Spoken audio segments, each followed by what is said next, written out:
Hello friends, today we are revising chapter number 4 of audit, risk assessment and internal control.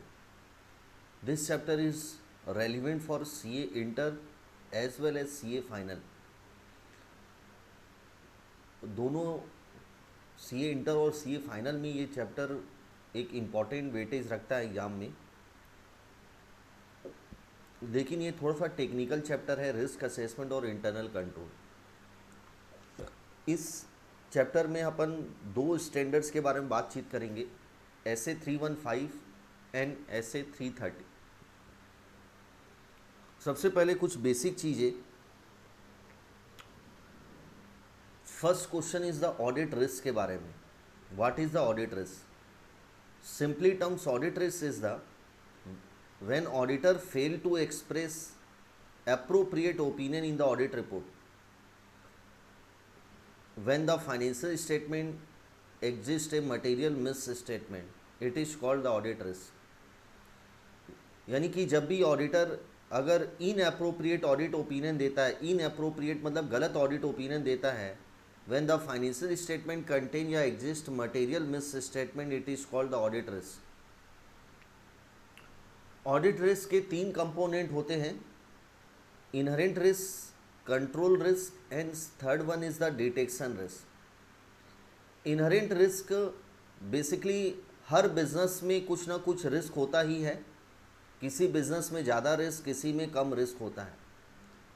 तो inherent risk का मतलब है कि company के nature of business, size of business और other factor को देखते हुए चांसेस है फाइनेंशियल स्टेटमेंट में susceptibility to the misstatement in the financial statement. तो इनहेरेंट रिस्क की मीनिंग दी गई। इनहेरेंट रिस्क का मतलब बेसिकली एक ऐसा रिस्क जिसमें फाइनेंशियल स्टेटमेंट में ससेप्टिबिलिटी है, चांसेस है, पॉसिबिलिटी है मिस स्टेटमेंट होने का, assuming there is no internal control system. Inherent risk दो लेवल पर हो सकता है, एक फाइनेंशियल स्टेटमेंट लेवल का रिस्क और एक असर्सन लेवल पर risk. Financial statement level risk means एक ऐसा रिस्क जो परवेसिव नेचर का है, बहुत वाइडर नेचर का है, कैन अफेक्ट मेनी असर्सन। यानी कि ये रिस्क बहुत डेंजरस नेचर का है, क्योंकि इससे फाइनेंशियल स्टेटमेंट के कई असर्सन, कई आइटम इफेक्ट हो सकते हैं। रीजन लाइक कंपनी का नेचर ऑफ बिजनेस को देखते हुए, कंपनी के मैनेजमेंट के कॉम्पिटेंसी, इंटीग्रिटी को देखते हुए, कंपनी का इंफॉर्मेशन सिस्टम जो यूज हो रहा है, अकाउंटिंग सिस्टम, उसमें अगर कोई डेफिशिएंसी है, कंट्रोल इन्वायरमेंट में डेफिशिएंसी है, तो इन सब रीजन की वजह से फाइनेंशियल स्टेटमेंट लेवल का रिस्क अराइज होता है। और असर्सन लेवल का रिस्क मीन्स एक ऐसा रिस्क जो पर्टिकुलर किसी असर्सन ऑफ फाइनेंशियल स्टेटमेंट में होता है, लाइक कैश इन हैंड में, क्योंकि कंपनी के यहाँ कैश में ट्रांजेक्शन बहुत ज़्यादा हो रहे हैं, हैवी वॉल्यूम में ट्रांजेक्शन हो रहे हैं, तो इसे अपन बोलते हैं असर्सन लेवल पर रिस्क। और असर्सन लेवल का जो रिस्क होता है उसके बेसिस पर ऑडिटर अपनी nature, timing, extent of audit procedure decide करता है। Second is the control risk. Control risk का मीन्स एक ऐसा risk in which auditor is unable to, that means control is unable to prevent, detect, correct the material miss statement on timely basis. जब entity का internal control system timely basis पर misstatement को detect, correct या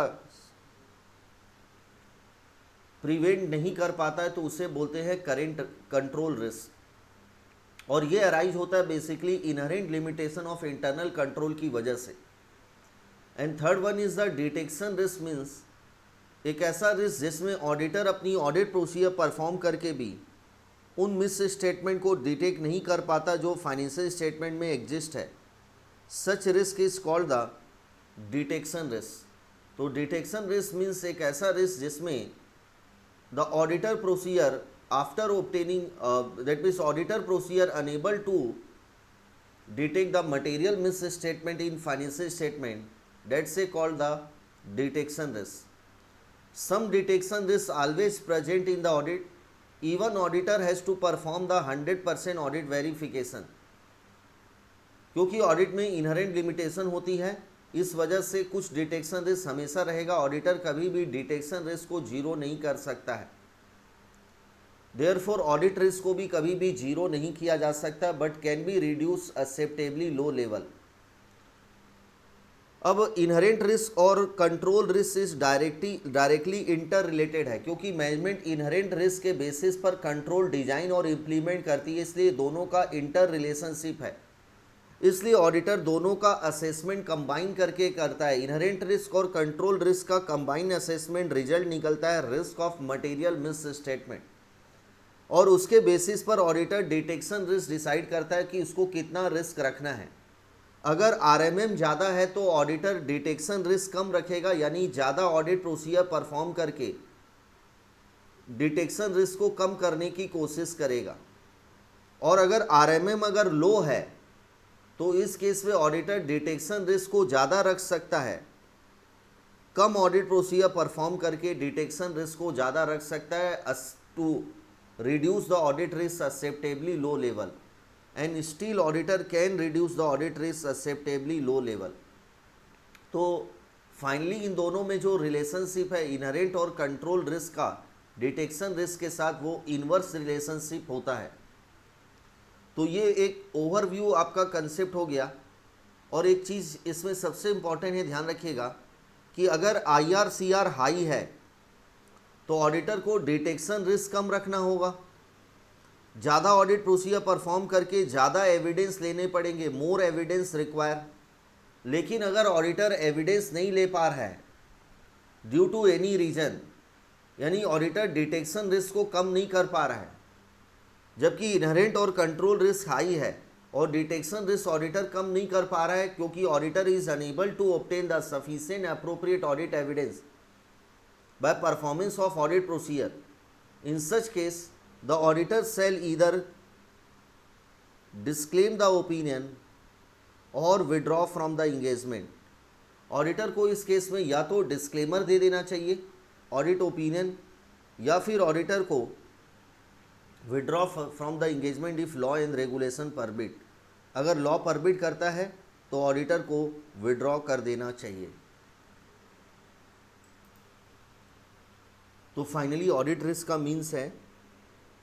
meaning है the risk that the auditor give in appropriate opinion when the financial statement are the materially misstate. Risk को assess करने के लिए ऐसे 315 गाइडेंस देता है कि auditor how to identify and assess the risk of material miss statement through understanding of entity, its environment and internal control system.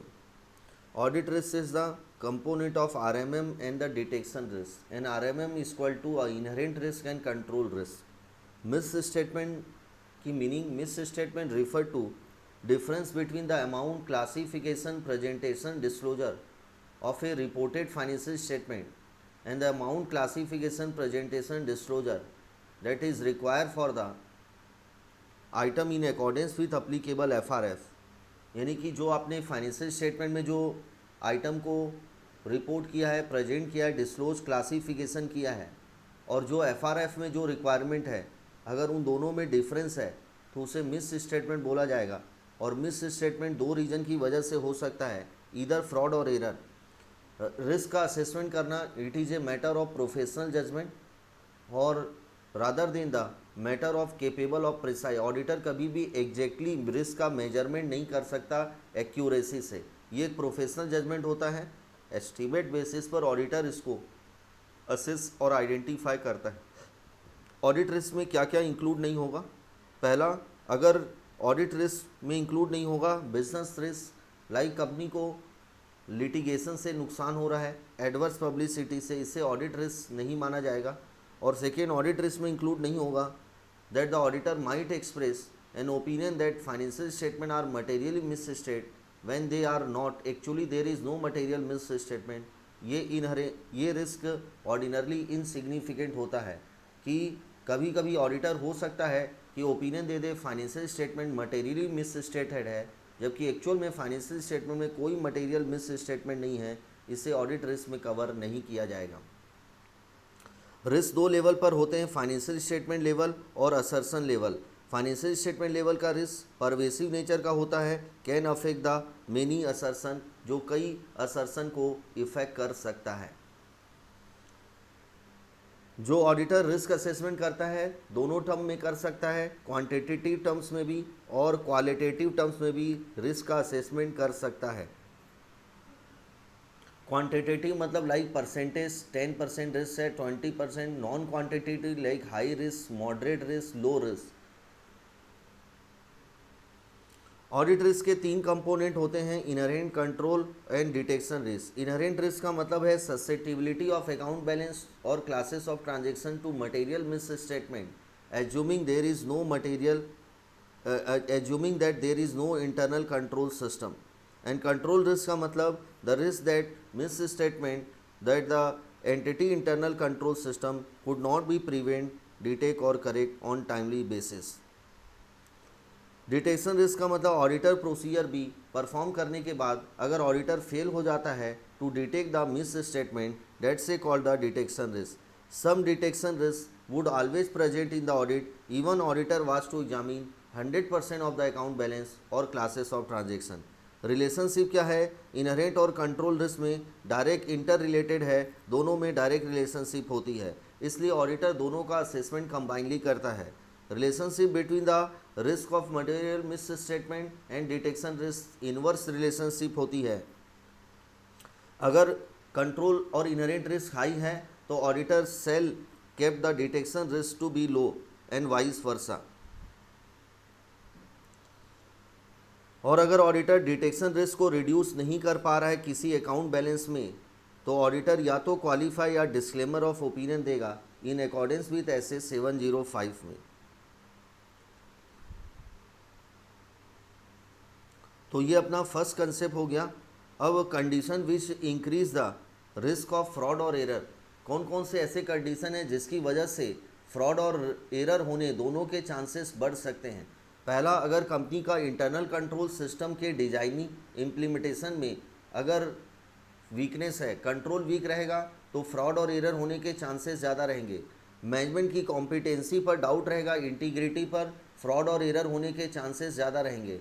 अगर company में अनयूजुअल नेचर के ट्रांजेक्शन हो रहे हैं लाइक रिलेटेड पार्टी के साथ, अगर बहुत हैवी वैल्यू के ट्रांजेक्शन, अब नॉर्मल ट्रांजेक्शन हो रहे हैं, रिस्क ज़्यादा रहेगा।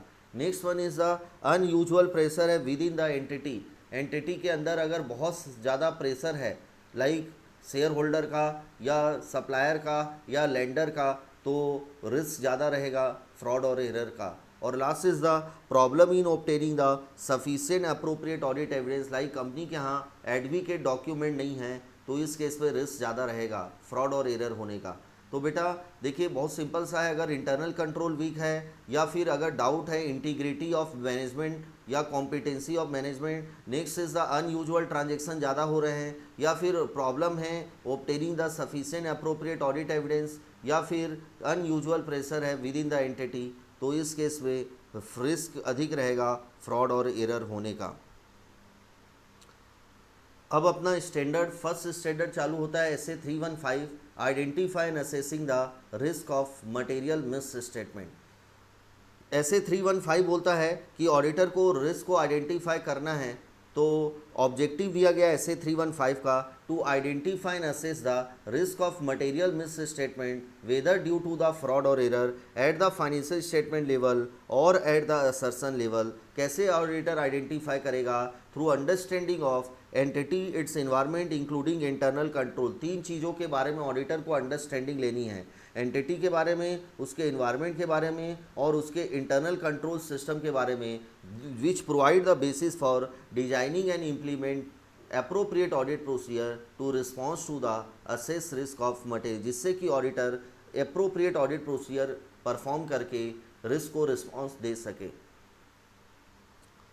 रिस्क 2 लेवल पर होते हैं, एक फाइनेंशियल स्टेटमेंट लेवल पर और दूसरा असर्शन लेवल पर। फाइनेंशियल स्टेटमेंट लेवल का रिस्क परवेसिव नेचर का होता है, potentially affect the many assertion. Example हो गया, अगर कंपनी के यहाँ कंट्रोल इन्वायरमेंट में डेफिशिएंसी है तो रिस्क ज़्यादा रहेगा, उसको फाइनेंशियल स्टेटमेंट लेवल का रिस्क माना जाएगा। Management lack of competency, management में कोई भी कॉम्पिटेंट बंदा नहीं है, फाइनेंशियल फील्ड का बंदा नहीं है, तो रिस्क ज़्यादा रहेगा पूरे फाइनेंशियल स्टेटमेंट में गड़बड़ी होने के। concern about the integrity of the management and concern about the reliability of the entity accounting record, तो इस केस में इसे फाइनेंशियल स्टेटमेंट लेवल का रिस्क माना जाएगा। और असर्सन लेवल का रिस्क मतलब पर्टिकुलर किसी एक आइटम में मिस स्टेटमेंट होने का रिस्क होना, like debtor, creditor, cash balance. और ऑडिटर इस रिस्क को इसलिए असेस करता है to determine the nature, type, action of audit procedure. अब बेटा ऑडिटर बहुत सारे असर्सन को इवैल्यूएट करता है। डेफिनेशन ऑफ असर्सन, असर्सन का मतलब होता है मैनेजमेंट फाइनेंशियल स्टेटमेंट बनाते समय बहुत सारे रिप्रेजेंटेशन देती है, क्लेम करती है, दावा करती है। वो एक्सप्लिसिट हो सकता है, मतलब क्लियरली लिख कर देती है, या अदरवाइज इम्प्लाइड भी हो सकता है, दैट आर एम्बेडेड। कहाँ पर दिए जाते हैं ये representation? In the financial statement, जिसका यूज ऑडिटर करता है to consider the different type of potential misstatement that में ऑकर। मैनेजमेंट कौन कौन से आइटम के बारे में रिप्रेजेंटेशन देती है? लाइक ट्रांजैक्शन के बारे में 5 टाइप के मैनेजमेंट असर्सन देती है। लाइक जितने भी ट्रांजैक्शन हुए हैं वो ऑकर हुए हैं, जो रिकॉर्ड हुए हैं। Completeness, all transaction completely record हुए हैं। Accuracy, cut off and classification. उसी तरह management asset liability account balance के बारे में असर्सन देती है। Existence, right obligation, completeness, valuation and allocation. And presentation disclosure के बारे में मैनेजमेंट असर्सन देती है। Occurrence and right and obligation and completeness, classification and understandability, accuracy and the valuation. Auditor risk assessment perform करते समय 4 step follow करता है। पहला, आइडेंटिफाई करता है रिस्क को through out the understanding of entity और इट्स एनवायरनमेंट। फिर असेस करता है कि वो रिस्क जिससे कि फाइनेंशियल स्टेटमेंट को इफेक्ट हो सकता है, उसमें से कौन सा रिस्क है जिससे फाइनेंशियल स्टेटमेंट अफेक्ट हो सकता है। असेस करना उस आइडेंटिफाई रिस्क को, फिर देखना कि उस रिस्क से, अगर उस रिस्क से क्या गलतियां हो सकती है फाइनेंशियल स्टेटमेंट में असर्सन लेवल में, what can go wrong at the assertion level, and consider likelihood of miss statement. ये देखना कि कितने चांसेस है उस मिस स्टेटमेंट होने के। तो बेटा ये 4 स्टेप एक ऑडिटर फॉलो करता है रिस्क असेसमेंट प्रोसेस परफॉर्म करते समय। पहला आइडेंटिफाई, दूसरा असेस करना, तीसरा ये देखना what can go wrong at assertion level, and likelihood of miss, chances देखना कितने चांसेस है रिस्क होने के, मिस स्टेटमेंट होने के कितने चांसेस है। फिर रिस्क असेसमेंट प्रोसीजर की मीनिंग फिर से दी गई। एक ऑडिट प्रोसीजर जो ऑडिटर परफॉर्म करता है to obtain understanding of entity, its environment including internal control system, to identify the risk of material miss statement due to the fraud और error at the financial statement और at the assertion level. और इसके लिए auditor 4 चीज़ों का use करता है। कैसे ऑडिटर अंडरस्टैंडिंग लेगा एंटिटी के बारे में? पहला, इंक्वायरी करना बहुत सारे लोगों से, मैनेजमेंट से, कंपनी के इंटरनल ऑडिटर से, कंपनी के TCWG से और अदर पर्सोनल से ऑडिटर बहुत सारी चीज़ों के बारे में इंक्वायरी करेगा। एनालिटिकल प्रोसीजर सेकेंड कंपोनेंट है। ऑडिटर बहुत सारे रेशियो एनालिसिस, बहुत सारे कंपैरिजन करेगा, जिससे ऑडिटर को एक ओवरऑल रिस्क पता चल सकता है कि किस आइटम में रिस्क होने के चांसेस है। Third is the auditor observation कर सकता है। And fourth one is the inspection करना। ऑब्जर्वेशन मतलब लुकिंग इनटू प्रोसेस, फिजिकली जाकर चेक करना, वेरीफाई करना और प्रोसेस को देखना, सिस्टम को देखना। और इंस्पेक्शन का मतलब है रिकॉर्ड डॉक्यूमेंट को इंस्पेक्शन करना, लाइक प्रीवियस ईयर के financial statement, internal audit report, ये सब इंस्पेक्शन करके ऑडिटर को अंडरस्टैंडिंग मिल सकती है। अब ऑडिटर क्या क्या अंडरस्टैंडिंग लेगा एंटिटी और इट्स एनवायरनमेंट के बारे में? नॉलेज ऑफ बिजनेस, ऑडिटर क्या क्या नॉलेज, क्या क्या उससे नॉलेज मिल सकता है, ऑडिटर को क्या क्या एडवांटेज मिल सकते हैं थ्रू अंडरस्टैंडिंग ऑफ एंटिटी और इट्स एनवायरनमेंट। उसके बारे में मैंने आपको कीवर्ड, पहला अपना न्यूमेरिक चालू हो रहा है ऑन MRP बेटा। और अंडरस्टैंडिंग ऑफ एंटिटी और इट्स एनवायरनमेंट के बारे में अपने को न्यूमेरिक याद रखना है ऑन MRP। ओ का मतलब है बेटा objectivity and the strategy of the entity, objectivity and the strategy of the entity those related to business से, यानी कि क्या उस स्ट्रेटेजी से कोई रिस्क अराइज हो सकता है जिससे मटेरियल मिस स्टेटमेंट की संभावना बढ़ जाए, पॉसिबिलिटी बढ़ जाए। ओ का मतलब, एन का मतलब है नेचर ऑफ एंटिटी। अब मुझे कंपनी के बारे में समझना है कि किस नेचर की एंटिटी है, वो क्या काम करती है, ऑपरेशन, उसका ऑनरशिप, गवर्नेंस स्ट्रक्चर, उसने अपना पैसा कहाँ लगा के रखा है, type of investment made and plan to made. And next one is the कि वे द एंटिटीज़ फाइनेंस, उसका कैपिटल स्ट्रक्चर कैसा है। फिर उसके बाद मेजरमेंट, मैं मेजरमेंट करूँगा एंटिटी के फाइनेंशियल परफॉर्मेंस को कि एंटिटी का फाइनेंशियल परफॉर्मेंस कैसा है, कंपनी की सेल, जीपी, एनपी और बहुत सारे रेशियो को देखकर। उसके बाद एम का मतलब हो गया, आर का मतलब फिर मैं कंपनी का रेलिवेंट इंडस्ट्री देखूंगा, किस इंडस्ट्री को बिलोंग करती है कंपनी, उसका रेगुलेटर कौन है कंपनी का, और other external factor affecting the entity including applicable FRF, यानी कि मैं कंपनी की किस इंडस्ट्री को बिलोंग करती है, उसका रेगुलेटरी कौन है, एक्सटर्नल फैक्टर जो कंपनी को अफेक्ट कर सकते हैं like technological factor, economic factor, legal factor, कौन कौन से अदर फैक्टर है जो कंपनी को अफेक्ट कर सकते हैं। और last is the accounting policy, मैं ये समझूंगा कि entity how the select and apply the accounting policy including changes there of.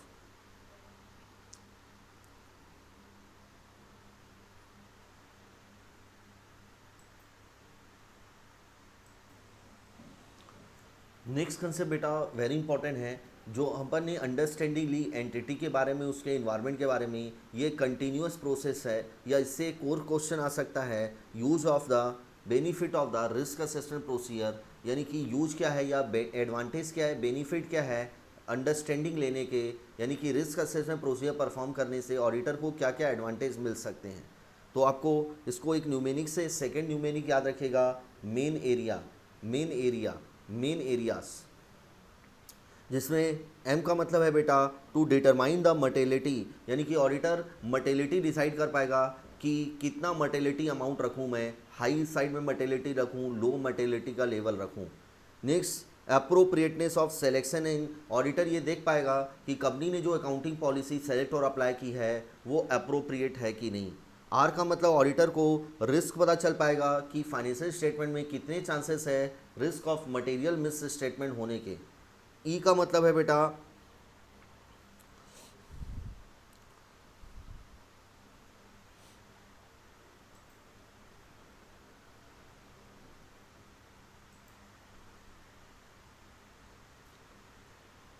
तो नेक्स्ट कंसेप्ट है अंडरस्टैंडिंग ऑफ एंटिटी, एंटिटी और इस इन्वायरमेंट के बारे में जो अपन ने अंडरस्टैंडिंग ली थी ऑन एमआरपी, ये कंटिन्यूअस प्रोसेस है, डायनेमिक प्रोसेस है और अपडेट होते रहेगा। अंडरस्टैंडिंग को अपने को अपडेट करना कंटिन्यूअस बेसिस पर जरूरी है।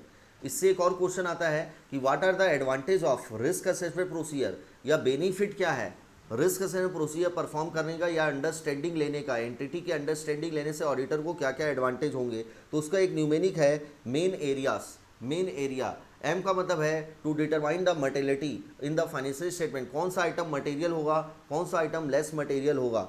ए का मतलब है कि बेटा appropriateness of selection and application of accounting policy, यानी कि जो एंटिटी ने अकाउंटिंग पॉलिसी अप्लाई की है वो अप्रोप्रिएट है कि नहीं।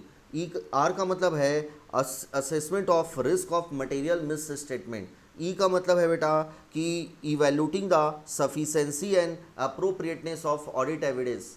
ए का मतलब है एनालिटिकल प्रोसीजर हमें कौन कौन सी परफॉर्म करनी चाहिए, कब परफॉर्म करनी चाहिए, ये हम डिसाइड कर पाएंगे। और एस का मतलब area requiring special audit consideration, area requiring यानी कि हमको अंडरस्टैंडिंग लेने से पता चला कि कंपनी के यहाँ बहुत सारे बड़े बड़े हैवी वॉल्यूम में रिलेटेड पार्टी ट्रांजेक्शन हो रहे हैं, तो ऑडिटर ये स्पेशल ऑडिट एरिया हो गया, ऑडिटर को स्पेशल ऑडिट कंसीडरेशन देना होगा, ऑडिटर को स्पेशल ऑडिट कंसीडरेशन देना होगा। अब सेकेंड क्वेश्चन आता है risk that require special audit consideration, risk that require special audit consideration, कौन कौन से ऐसे फाइनेंशियल स्टेटमेंट में रिस्क होते हैं, किस नेचर के रिस्क जिसमें ऑडिटर को स्पेशल ऑडिट मतलब बहुत ज़्यादा एफर्ट लगाना होगा, बहुत ज़्यादा ऑडिट प्रोसीजर परफॉर्म करनी होगी और बहुत ज़्यादा क्वालिटेटिव नेचर के एविडेंस लेने होंगे। इसका न्यूमेनिक याद रखेगा, थर्ड न्यूमेनिक अभी तक का CFO CSR, CFO CSR।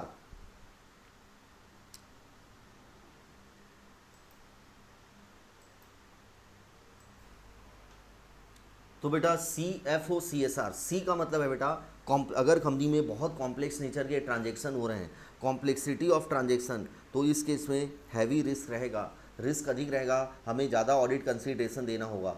F का मतलब बेटा रिस्क ऑफ फ्रॉड, अगर ऑडिटर को लग रहा है कि पॉसिबिलिटी है फ्रॉड होने के तो स्पेशल ऑडिट कंसीडरेशन देना होगा। ओ का मतलब है बेटा अगर कंपनी के यहाँ ऐसे unusual outside normal course of business में ट्रांजेक्शन हो रहे हैं, आउटसाइड सिग्निफिकेंट अनयूजुअल को आप बोल सकते हैं आउटसाइड नॉर्मल कोर्स, ओ का मतलब है outside normal course of transaction, तो सी एफ ओ हो गया बेटा। फिर सी का मतलब है सिग्निफिकेंट चेंजेस इकोनॉमिक अकाउंटिंग और अदर डेवलपमेंट, डेवलपमेंट मतलब चेंजेस, अगर कंपनी में कुछ सिग्निफिकेंट डेवलपमेंट हुए, चेंजेस हुए हैं, अकाउंटिंग चेंजेस हुए, इकोनॉमिक चेंजेस हुए, इकोनॉमिक रिसेशन में आ गई है, रिस्क अधिक रहेगा। और next one is the S का मतलब subjectivity involve in the measurement, subjectivity का मतलब है judgment involve in the measurement, judgment का मतलब अकाउंटिंग एस्टीमेट, कंपनी बहुत बड़े बड़े अकाउंटिंग एस्टीमेट बना रही है फाइनेंशियल स्टेटमेंट के बहुत बड़े बड़े अमाउंट को रिकॉर्ड करने में। Subjectivity involve in measurement of financial information, subjectivity involve in measurement of financial information. और last is the significant transaction with related party, R का मतलब रिलेटेड पार्टी। तो बेटा एक बार और, सी का मतलब कॉम्प्लेक्सिटी ऑफ ट्रांजेक्शन, एफ का मतलब रिस्क ऑफ फ्रॉड, फ्रॉड का रिस्क है, ओ का मतलब outside transaction outside normal course of business में हुए हैं, सी का मतलब है कि सिग्निफिकेंट चेंजेस हुए इकोनॉमिक अकाउंटिंग और other development. Next is the subjectivity involve in measurement of financial information, और आर का मतलब significant transaction with related party. तो ये एक ऐसे एरिया है जिसमें ऑडिटर को स्पेशल कंसिडरेशन देना होगा।